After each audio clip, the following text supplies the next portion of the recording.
Africa imports 99% of its vaccines. Africa is such a huge market for vaccines and for pharmaceutical industries. It baffles the mind that, manufacturing investment didn't occur until now. So is there a conversation that is being had, a serious conversation that is being had? That's what we've been working on here at the WTO very hard. Just last week, we had a big meeting with all the CEOs of the vaccine manufacturers. This is the second time we've done it, along with WHO. And the whole idea is trying to work with them indeed to invest. And it's happening. So that dialogue, bringing them to the table, working with them is yielding fruit. You know that Pfizer announced an investment in South Africa. J&J is also investing. There's also investment going into Senegal and Rwanda and in other parts of the world, not just in Africa, but also Asia and Latin America. So that dialogue is yielding fruit, and we ought to keep pushing because, as I've said, inequity of access to vaccines or medications is not acceptable. And that's why we're hearing the desperation from the AU, from the Africa envoy that is focusing on procurement. You hear the desperation coming through that this isn't happening fast enough. Let us, get some insight into the risks here. If we do not sort out vaccine policy, what that will mean for Africa's economic trajectory in the next few years. If we don't sort out access to vaccines, it will damage Africa's prospects for recovery. It's as simple as that, because already evidence shows, our trade data shows that countries that have access to vaccines, trade is recovering faster than those that don't.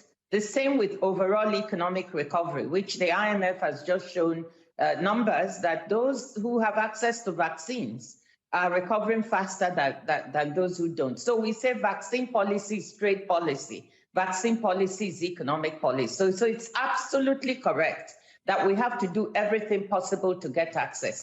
When you're sitting around this negotiating table and you're hearing from both sides of the aisle, is there any kind of responsibility taken by the richer, more resourceful countries about what they've done to contribute to this vaccine inequity that is playing out?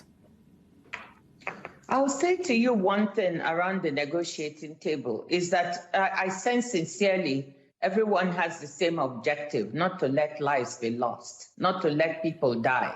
The problem we have is that the beliefs in how to get there and how to arrive at this answer differs on both sides. But rather than dwell on these differences, I think what we need to be working on and are working on every single day is how to look at a range of solutions and bring both sides to support those solutions. So, for instance, those who have excess vaccines, donate them as quickly as possible to the COVAX facility so that they can give these to countries, where you have spikes, third waves and fourth waves, where variants are mutating.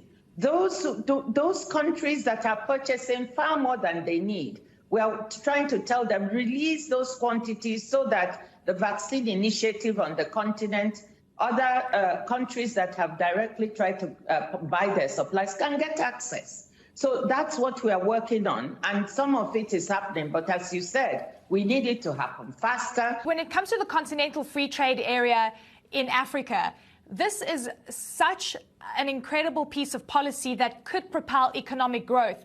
But many are questioning whether this is going to be a false dawn and whether African leaders can, in fact, pull it off. And importantly, this is very different from what the rest of the world is doing that is focusing more on sort of isolationist policies.